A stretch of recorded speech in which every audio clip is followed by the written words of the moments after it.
అన్నయ్యని కదూ పుట్టుంటే ఈ పాటికి రక్తం కళ్ళ చూసేవాణ్ణి.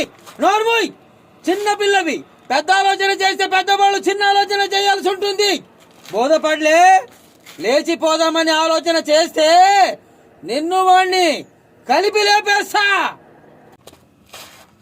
మనిషి రోగానికి భయపడితే డాక్టర్ని నమ్ముకుంటాడు, పేదరికాల్లో ఉంటే ప్రభుత్వాన్ని నమ్ముకుంటాడు. మనిషికి భయపడాల్సి వస్తేనే పోలీసుని నమ్ముకుంటాడు. అటువంటి పోలీస్ మనిషికి భయపడకూడదు. అవసరమైతే పోలీసు టోపీ పెట్టిన అల్లా కావాలి, బాణం పట్టిన రాముడు కావాలి, శిలువు నెక్కిన జీసస్ కావాలి.